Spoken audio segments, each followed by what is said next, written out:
గురుదేవా, చాలామంది ఇంట్లో గణపతి ప్రతిమని అంటే రాతి ప్రతిమను తీసుకొచ్చుకొని పెట్టుకుంటున్నారు. ఆ!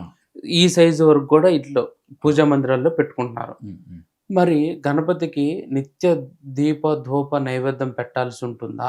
లేకపోతే ఒక బుధవారం చేస్తే సరిపోతుందా?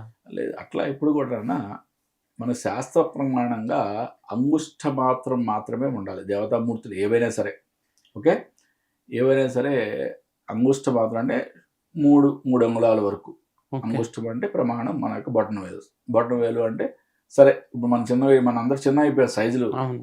ఒకప్పుడు 8 అడుగులు, 10 అడుగులు ఉండేవాళ్ళు. అవును. ఇప్పుడు 6 అడుగులకి వచ్చాం, 5 అవును. అడుగులకి వచ్చాం. అప్పుడు అంగుష్టం అంటే 3 అంగుళాలు ఏసుకో ఓకే. ఎగ్జాంపుల్.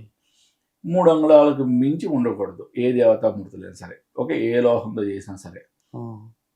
ఇంకా దానికన్నా పెద్దగా ఉండేవి మీరు కావాలంటే ఎక్కడైనా షోకేస్‌లో పెట్టుకోండి. అంతేగాని స్వామివారి ఆవాహనం చేసుకొని, స్వామివారిని ఆహ్వానించి, స్వామివారిని ప్రాణప్రతిష్ఠ చేసి మనం మన యొక్క పూజా మందిరంలో పెట్టుకోవడం అనేది కరెక్ట్ కాదు. ఓకే.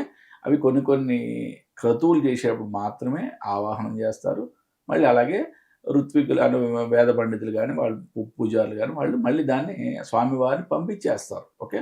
మనకి స మనకి ప్రతి వినాయక చవితికి వ్రత కల్పన చేస్తారు. ఎవరైనా బ్రాహ్మణులు పిలుచుకొని చేసే వాళ్ళకి చాలా క్లియర్‌గా అర్థమవుతాయి. అవును.